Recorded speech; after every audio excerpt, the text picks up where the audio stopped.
All right, so let's talk about the laser lightning rod. This is really fascinating. It's a great story. Recently released research. Can you give me a little bit of background on the project and kind of the basis of the science? So this project is some kind of realization of an idea that was proposed 50 years ago, in the 70s, actually.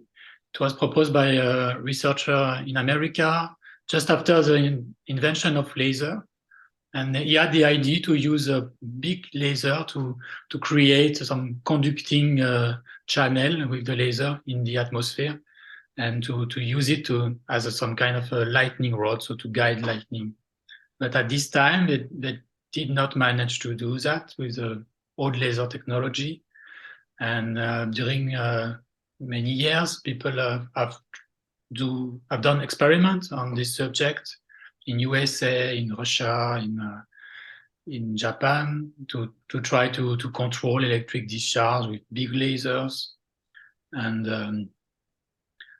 in the 90s, there was development of a new laser technology that was more um, efficient to generate very long plasma conductors in the atmosphere, because it's a new kind of laser with very short pulses and very intense laser. And this makes a different kind of plasma in the air. So the plasma is when you separate the electron on the molecules of air. And with this, it makes the medium like a conductor, like almost like a metal. And this is what people want to realize with the laser, to do some kind of virtual metal just with a big laser in the atmosphere. And so in the 90s, they start to try to do experiment with this new kind of laser technology. And they even made some first experiment with real lightning in 2004 and 2010, but they did not manage to see any guiding of lightning. And more recently, we discovered that some German company has developed a new kind of laser, which is even more efficient than the previous lasers that were used 20 years ago. So it's a very short, it's a laser with very short pulse and very intense pulses. But also this laser can shoot 1,000 times per second, so you can shoot very continuously and maintain this plasma conductor for a very long time and over a long distance. So we had the idea to use this technology to make a special laser for this experiment. And we organized this big experiment on top of a mountain where there is a lot of lightning, because you can find many places were hit by lightning every year, 1,000 times. But in most of the case, you don't know precisely where the lightning will come, 1 kilometer away or 2 kilometers away. On this location, we choose it because the lightning always hits the big tower on top of this mountain. So we precisely know where the lightning is, and we can shoot our laser here. And this allows us to demonstrate for the first time with this big laser that we can guide the lightning with laser at least over 50, 70 meters. So where So, does the lightning discharge? so actually the lightning discharge to the tower. So we make our conductor above the tower, and so you have the big tower like this, and you shoot the laser above, and we make a conductor here to make a straight path for the lightning, and to divert, because the lightning would make something like this normally, and with our laser it makes something perfect, roughly straight. And so this was the first demonstration that the laser can control the path of the lightning and guide it. And and after, the current goes to the tower because we don't want it to go to the laser that is here. So you need a normal lightning rod at the bottom to protect the laser and to collect the current from the lightning. So there's a lot of different types of lightning. There's, like cloud to ground, cloud to cloud. different charges. Does it work for all types of lightning? So for the moment, we only demonstrated cloud to ground lightning. Actually, the cloud to cloud lightning, it's not very dangerous because it doesn't destroy anything on Earth, even if there are a lot of it. Also, you would need to send the laser very high to control them. So this is a very specific problem. But so we only managed to control the bottom of cloud to ground lightning.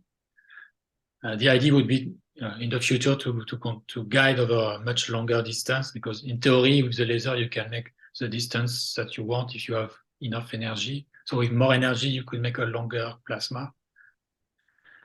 And actually we only managed to guide one kind of polarity, which is called a positive polarity. The cloud was positively charged, but we don't know if it's because we just had 3 event, or it's because it only works with positive polarity. Actually, it's difficult to know because we don't have enough statistics. So how does this compare with traditional methods of just building a lightning rod, like a structure? What's the difference? What's the benefit? What's maybe some, is it more expensive? I'm curious too. Yeah, of course, it's much more expensive, especially because you still need a traditional lightning rod. But the big difference is that the traditional lightning rod typically is a few meter height or maybe 10 meter, and it can protect an area around it with a radius equivalent to the height. So if you have a 10-meter lightning rod, it can protect a bubble of a radius of 10 meter. And if you want to protect something 100 meter high, you would need, in theory, also a lightning of 100 meter, and it would protect all around. So the idea of our laser is to make an extension of a normal lightning, and this extension could be several hundreds of meters or maybe a kilometer. And with this, in theory, you should be able to protect over a very large surface, like a kilometer. If you want to protect an airport or rockets on a launching pad, you need a very big lightning rod. But for that, you need the plasma to be as efficient as a metal to guide and to intercept the lightning, which is not maybe the case for the moment. I feel like there's a lot still unknown about lightning, even in the science community. Have you learned anything about lightning in this process, in this study? So actually, in this study, this project was a 5-year project. And during the construction of the laser and the preparation of the experiment, we had several partners of the project that were monitoring the lightning on the mountain to collect a lot of data to be able to compare them with the experiment with the laser. So we have done a lot of measurement of lightning on this specific location, and we have done a lot, and they have done in particular a lot of analysis of the lightning. Actually, this is one of the biggest collection of lightning data that was made over 5 or 7 years by this partner in EPFL. So yes, we have learned also a lot about lightning in the frame of this project, and about different behavior of lightning, how it is triggered in the case of a big mountain like this. And also we have learned the fact that you can control lightning with a plasma, which has never been done before.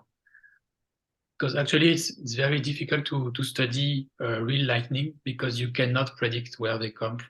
So you can have to wait several years on the same point with your detectors or with the things that you want to test on lightning without receiving any real lightning on it. So that's why the previous campaign never worked with. Do you think we'll ever get to the point where lasers can seed clouds and control lightning, or is it more like discharge it from the actual cloud, or is this more of the goal here just to redirect what's already going to happen? For the moment, we can only redirect what's already happening, but the next goal would be to discharge, if possible, the cloud when they and they are close to produce lightning, to prevent the lightning to fall on something sensitive. Or but yeah, you cannot induce the charge inside the lightning, or because the size of the cloud, it's several kilometers, and you would need to generate big movement of water and of gas to produce the charging inside the cloud. So this cannot be done artificially, actually. So what's next for the project? You still actively studying? So we would like to do other experiments on the field, and in particular, we would like to repeat the experiment and generate a much longer plasma filament to try to guide over more than 50 meters. Because to have a real advantage over lightning rod, you need a long lightning guide. And also, so for that, we would like to test other parameters of the laser, because we didn't test everything that we wanted to do initially in the first experiment. And also, we would like to have more statistics, to have more events, because we only managed to record 3 or 4 with the laser due to many problems of the installation. And yeah, we have a lot of difficulty to make the laser work on top of this mountain in the presence of the lightning, the rain on the optics, and all of the things like this. Now that we know how to make everything work correctly, we could hope to have 5 or 10 times more lightning event with the laser to check if it can work with different polarity, as you suggested. It's an important question. And also maybe to check if the laser can induce lightning and not only guide the lightning that has already appeared. Because in some cases, to protect, it's better to have something that induced and trigger the lightning and not only intercept. Well, I think that's all I have, unless there's anything else you want to add. I can maybe underline the fact that this project was a success because it's a big collaboration between several countries and several institutes, with a specialist on the laser development in Germany, the specialist on the lightning characterization and analysis in Switzerland, and in France, and also in Geneva. We are more specialists on the generation of this plasma and trying to use it to guide things in the atmosphere. So it was a huge work over many months, with many people working permanently during 4 months on the mountain to relay, and preparation of 4 years with a lot of work also.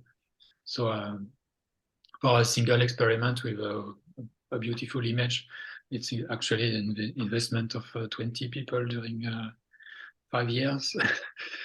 And so it's, yeah, sometimes a very difficult experiment are done thanks to big collaboration like this. And